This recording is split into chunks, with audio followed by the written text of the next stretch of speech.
Halo, selamat pagi. Assalamualaikum warahmatullahi wabarakatuh.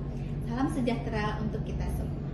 Perkenalkan, saya Nadia Rista. Saya merupakan salah satu dosen tetap di Universitas Pancasakti Bekasi, Fakultas Ilmu Pendidikan, Program Studi Pendidikan Ekonomi. NIDN saya 0412039302. Pada kesempatan kali ini, saya akan menjelaskan teknik pengajaran saya pada mata kuliah yang saya ampu, yakni mata kuliah pengantar ekonomi dan bisnis dengan bobot 3 SKS dengan metode DIA, Delivery, Interaction, and Assessment. Mata kuliah pengantar ekonomi dan bisnis dirancang untuk diperkenalkan dasar-dasar teori dan konsep ekonomi dan bisnis serta masalah-masalahnya secara aktual dan prospeknya di Indonesia.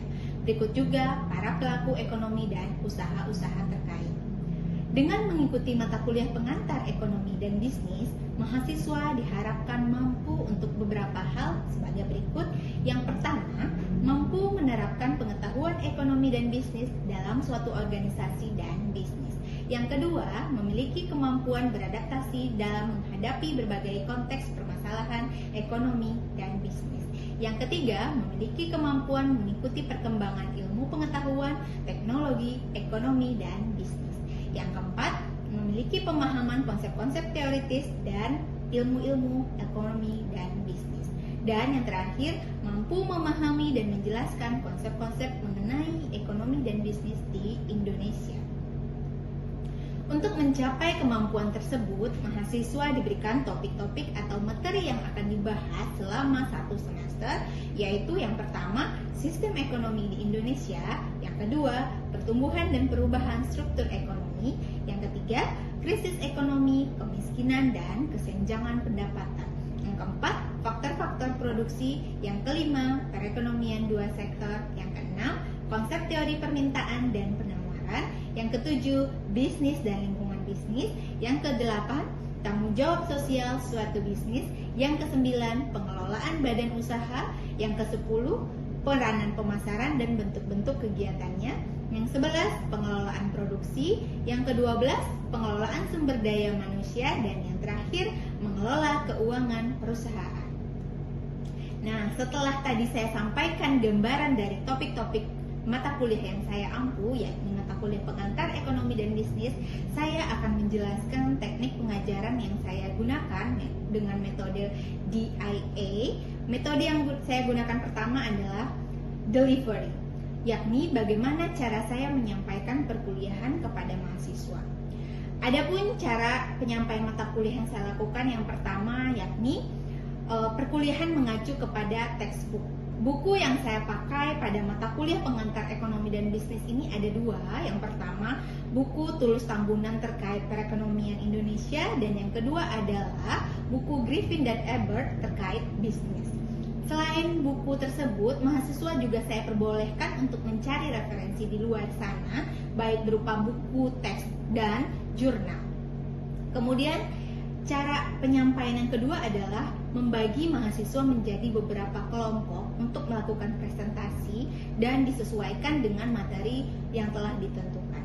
Namun, pelaksanaan presentasinya saya lakukan secara random, di mana untuk tugas presentasi saya berikan kepada mahasiswa ada 2. Yang pertama adalah membuat makalah terkait materi yang sudah diberikan, dan yang kedua adalah PowerPoint untuk presentasi. Metode yang kedua adalah interaction, yakni bagaimana saya berkomunikasi dengan mahasiswa. Untuk menjaga ketercapaiannya tujuan pembelajaran, salah satu yang dibutuhkan adalah interaksi, yakni bagaimana cara saya berkomunikasi dengan mahasiswa. Yang pertama adalah berkomunikasi di dalam kelas atau pada saat perkuliahan berlangsung. Saya selalu memotivasi mahasiswa untuk berpartisipasi aktif dan positif dalam setiap pembahasan materi-materi perkuliahan. Dan ini dilakukan tentunya juga untuk menambah pengetahuan bagi mahasiswa itu sendiri, rekan mahasiswa lainnya, dan tentu saja buat saya selaku dosen pengampu. Kemudian yang kedua adalah menggunakan media WhatsApp sebagai sarana untuk berkomunikasi dan berdiskusi di luar kelas. Dan yang ketiga adalah menggunakan email atau Google Classroom untuk berdiskusi dengan mahasiswa untuk memberikan feedback atas proyek yang sudah dikerjakan. Kemudian metode yang ketiga adalah assessment, yakni bagaimana cara saya melakukan penilaian kepada mahasiswa. Pada awal perkuliahan, saya selalu menjelaskan kontrak perkuliahan dan rules perkuliahan yang harus diikuti oleh mahasiswa. Tentunya sudah disepakati bersama antara mahasiswa dengan saya. Di dalam kontrak perkuliahan ini terdapat identitas mata kuliah, topik-topik atau materi kuliah, kemudian metode dan model pembelajaran, kemudian referensi yang digunakan, evaluasi pembelajaran, dan sistem penilaian yang saya sampaikan. Baiklah, saya akan tayangkan cuplikan video pengajaran saya pada mata kuliah pengantar ekonomi dan bisnis secara online menggunakan Zoom Meeting. Berikut videonya. Halo? Tidak, Bu. Kemarin baru sampai sistem ekonomi tradisional. Baik. Di pasar, Bu. Oke. Iya, Bu. Baik. Kita lanjut ya, membahas terkait dengan sistem ekonomi Indonesia. Sebelumnya, untuk perkuliahan kita, teman-teman ada pertanyaan tidak? Terkait perkuliahan. Halo?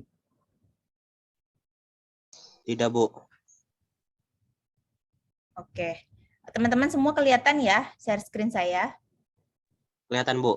Oke, baik. Oke. Kalau begitu kita langsung saja ya, kita lanjutkan terkait pembelajaran kita hari ini, yaitu sistem ekonomi Indonesia. Nah, kemarin kita sudah bahas pengertian sistem ekonomi itu apa saja, kemudian ada menurut Dumairi, ada menurut Tom Gunadi, Suroso, dan kita sudah menyimpulkan. Kemudian macam-macam dari sistem perekonomian. Ada sistem ekonomi tradisional, sistem ekonomi pasar, atau disebut juga liberal, bebas, atau kapitalis. Kemudian sistem ekonomi sosialis, komando, terpusat, atau komunis. Dan yang terakhir sistem ekonomi campuran. Nanti juga ada sistem ekonomi yang lain ya. Nah, kemarin kita sudah bahas sistem ekonomi tradisional. Ada ciri-cirinya, ada kebaikan, ada kelemahan, terus sistem ekonomi pasar. Sama ada pengertian, ada ciri-ciri, ada kebaikan, dan ada kelemahan.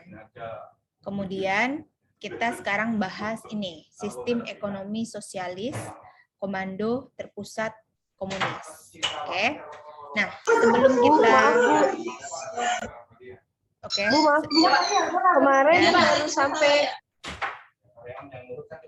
Halo? Kemarin baru sampai ciri-ciri sistem ekonomi pasar, Bu. Oh, oke. Karena Iya, keterbatasan waktu ya. Baik. Iya, Bu. Nah, saya ulang lagi, teman-teman. Ciri-ciri dari sistem ekonomi pasar liberal atau bebas atau kapitalis ini tergantung orangnya mau nyebutnya apa gitu. Ada sistem ekonomi pasar, liberal, bebas, kapitalis. Nah, jadi teman-teman ketika mendengar kata-kata ini, teman-teman jangan bingung lagi gitu, jangan nggak tahu lagi, jangan mikir lagi karena ini semua maknanya artinya sama.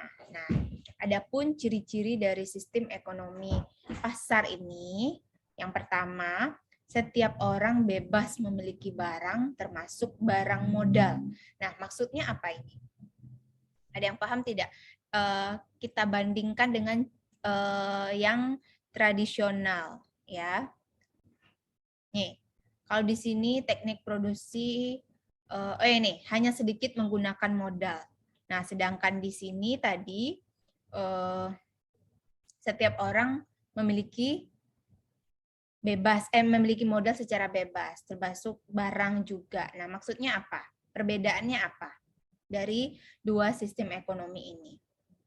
Kalau yang sistem ekonomi tradisional, modalnya itu terbatas. Kalau yang di sistem ekonomi pasar, bagaimana ini?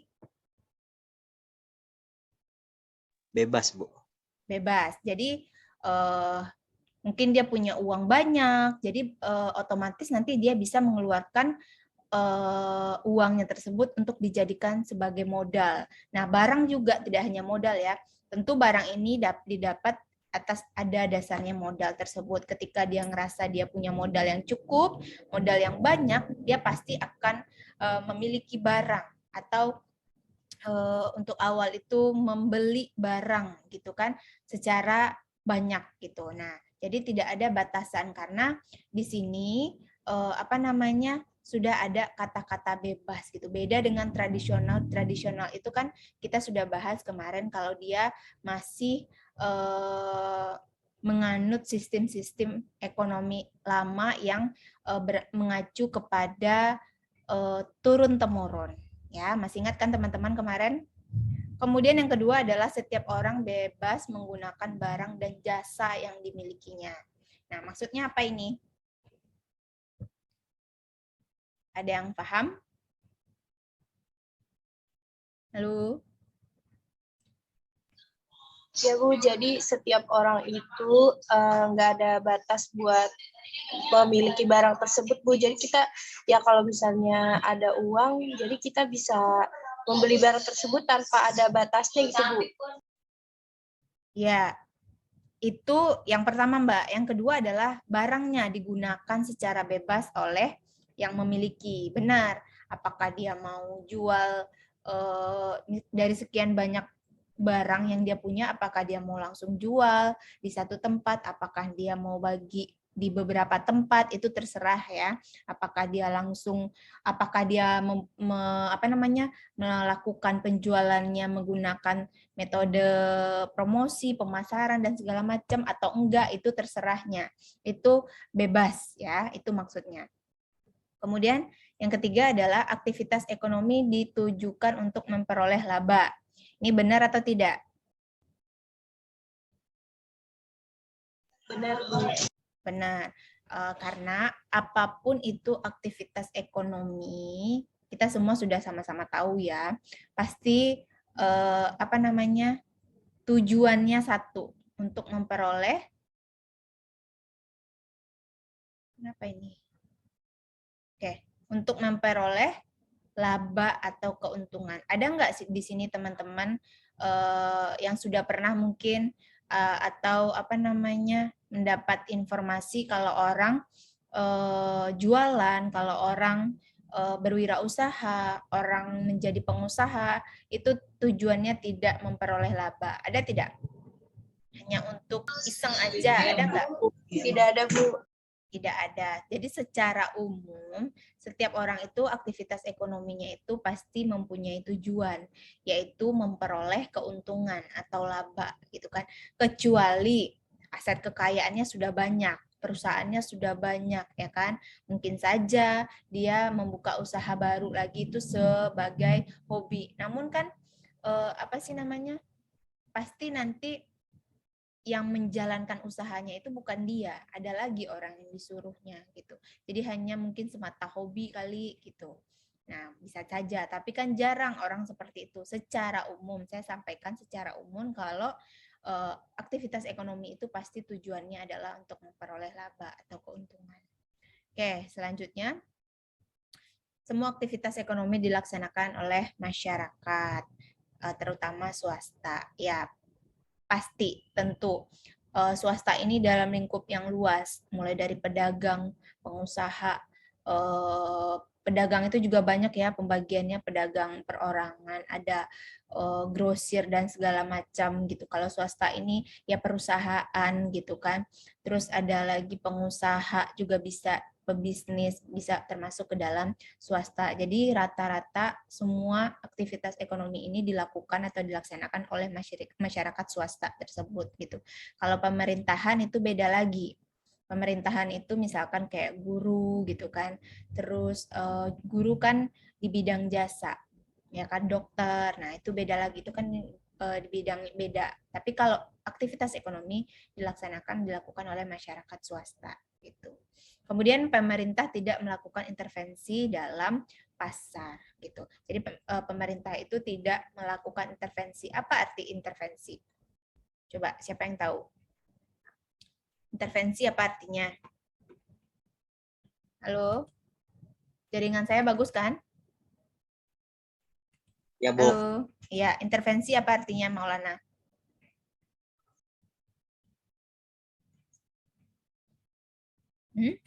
Bahasa sederhananya apa? Intervensi. Di sini kan kata pemerintah tidak melakukan intervensi dalam pasar. Nah, bahasa sederhananya apa? Apa? Mempengaruhi. Mempengaruhi. Oke, boleh. Bahasa sederhananya adalah campur tangan. Jadi maksudnya dalam sistem ekonomi pasar ini yang dilakukan oleh masyarakat ini, tadi kan saya sudah sampaikan kalau ini dilakukan oleh masyarakat swasta.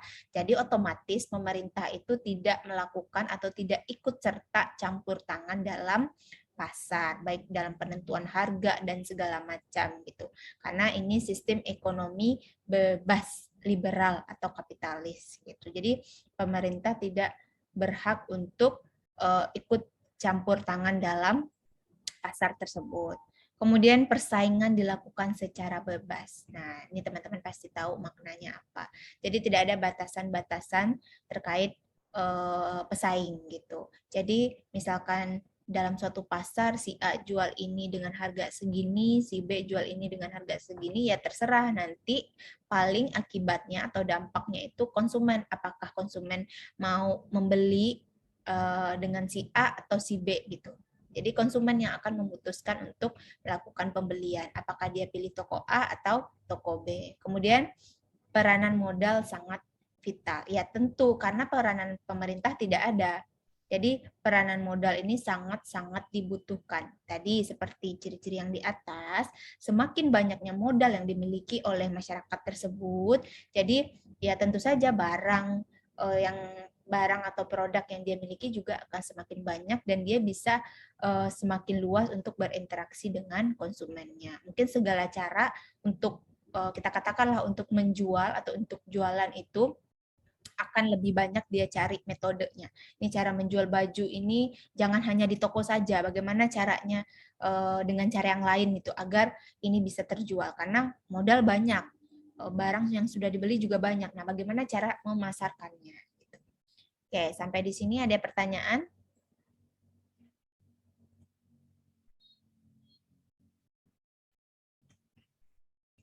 Tidak, Bu.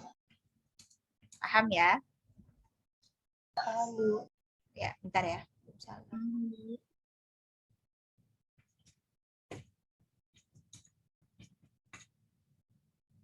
Bentar ya, saya mau share.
Oke, baik kita lanjut ya. Kebaikannya. Nah, jadi ada kebaikan dari sistem atau keunggulan sistem ekonomi pasar ini. Yang pertama, membutuhkan inisiatif dan kreasi masyarakat dalam mengatur kegiatan ekonomi. Nah, kenapa ini sangat dibutuhkan? Halo? Masih dengar suara saya ya? Masih, Bu. Nah, Ya, Bu. jadi kebaikannya atau keunggulan dari sistem ekonomi pasar ini, katanya di sini kan membutuhkan inisiatif dan kreasi masyarakat. Iya, karena dalam mengatur kegiatan ekonomi harus mempunyai inovatif, harus mempunyai ide kreatif gitu. Jadi kalau enggak, kalau monoton saja itu kan, jadi apa namanya, orang juga kurang tertarik dengan mungkin dengan toko kita, mungkin dengan produk kita, dengan barang kita. Jadi kita harus mempunyai ide-ide kreatif terutama dalam hal pemasaran. Nah, pemasaran itu kan juga termasuk ke dalam kegiatan ekonomi gitu. Bagaimana cara memperoleh keuntungan tadi, tujuannya memperoleh laba gitu. Jadi tidak hanya serta-merta kita melakukan kegiatan ekonomi yang awam gitu, yang pada umumnya sudah ada gitu. Nah, kalau seandainya kita ini inisiatif, kita kreatif gitu kan, pasti produk kita, toko kita akan jauh lebih dilirik lagi oleh pelanggan-pelanggan, oleh konsumen-konsumen gitu maksudnya. Kemudian setiap individu bebas memiliki sumber-sumber produksi. Ya pasti setiap orang atau kita katakan setiap penjual, setiap perusahaan, setiap pengusaha, setiap pebisnis gitu, dia bebas memiliki sumber-sumber produksi. Ya katakanlah mungkin dia bisa numpang produksi di mana boleh, tapi kan ada peraturan atau sistem keuangannya mau dibagi atau bagaimana itu terserah. Bisa juga kalau tadi modalnya cukup, modalnya banyak gitu kan, dia menciptakan produksi sendiri. Paham kan teman-teman produksi apa kemarin? Produksi Menciptakan barang. apa?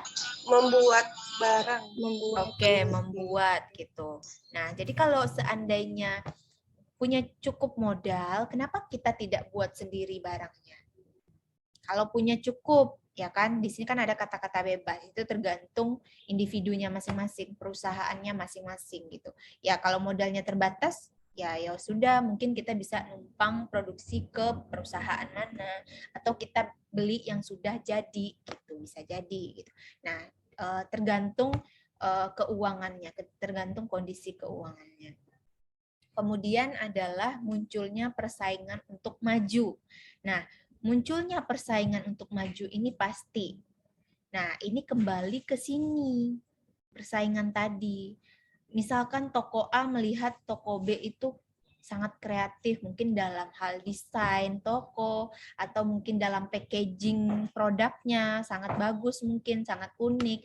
Nah, pasti toko-toko yang lain itu juga ada keinginan atau termotivasi untuk maju. Jadi timbullah persaingan gitu. Tapi kalau dia persaingannya terhadap inisiatif, inovatif, dan kreatif, itu kan persaingan yang positif, ya kan? Jadi makna persaingan di sini adalah makna positif, bukan makna negatif. Karena kembali lagi, ini judulnya adalah kebaikan. Ya, jadi teman-teman harus pahami itu. Jadi persaingan di sini maknanya adalah positif, bukan negatif. Nah, di sini kan ada maju. Berarti munculnya persaingan untuk maju, ya kan? Bukan munculnya persaingan untuk menentukan harga. Nah, itu baru negatif. Ya, jadi untuk maju. Nah, bagaimana cara dia untuk memajukan tokonya masing-masing, cara dia untuk memajukan bisnisnya masing-masing, cara dia untuk memajukan perusahaannya masing-masing.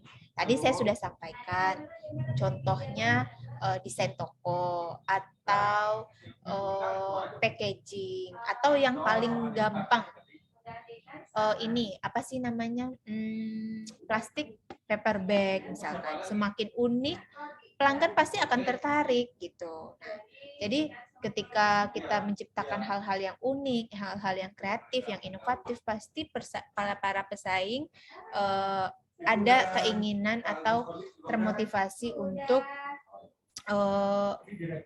melakukan seperti itu juga gitu. Nah, di sini namanya persaingan positif. Serius banget. Pak, gimana Pak? Aman Pak? Lanjut. Kalau Pak ditanyain direktur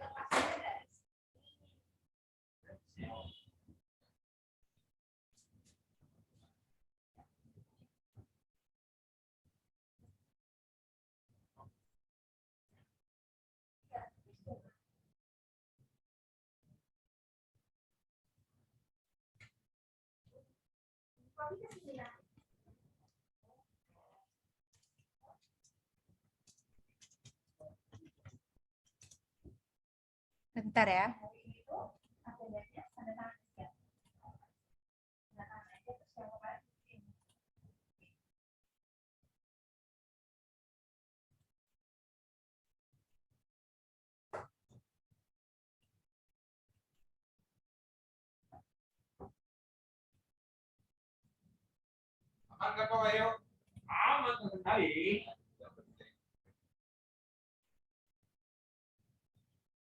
Oke, baik.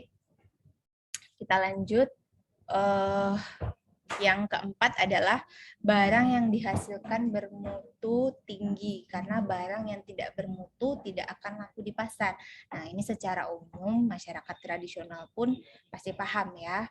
Kita pasti mengusahakan kualitas-kualitas barang kita itu yang bagus ya, yang high quality. Kan teman-teman maunya seperti itu. Kalau bisa kualitasnya bagus, harganya miring. Ya enggak, maunya yang bagus, harganya miring gitu. Jadi para produsen itu pasti akan bagaimana caranya memikirkan gitu agar barangannya itu laku di pasar dari segi kualitas, dari segi harga gitu. Kalau bisa kan rata-rata ya, bukan kita aja, semua masyarakat Indonesia itu pasti yang mau kualitasnya bagus, harganya miring gitu kan. Nah, pasti para produsen itu sudah memikirkan hal itu, bagaimana caranya gitu.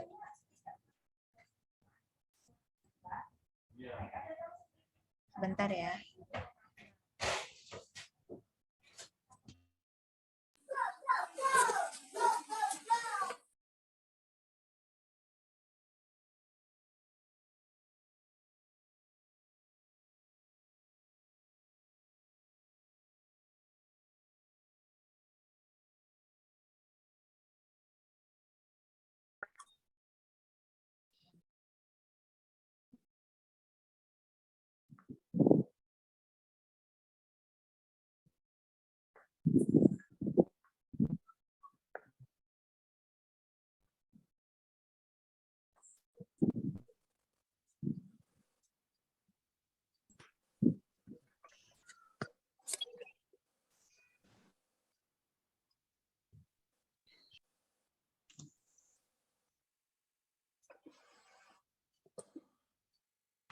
Baik ya teman-teman, kita lanjut. Yang terakhir adalah efisiensi dan efektivitas tinggi, karena setiap tindakan ekonomi didasarkan atas motif mencari laba. Nah, ini kembali tadi ya, kalau setiap tindakan ekonomi, setiap aktivitas ekonomi itu tujuannya adalah untuk mencari laba. Teman-teman masih bisa dengar suara saya tidak? Soal di sini agak rame. Masih, Bu. Masih, Bu. Aman ya? Bu. Baik, tadi merupakan cuplikan video pengajaran saya, yakni pada mata kuliah Pengantar Ekonomi dan Bisnis. Itu saja yang dapat saya sampaikan pada kesempatan kali ini. Semoga bermanfaat, tetap semangat, salam sehat untuk kita semua. Sampai jumpa dan wassalamualaikum warahmatullahi wabarakatuh.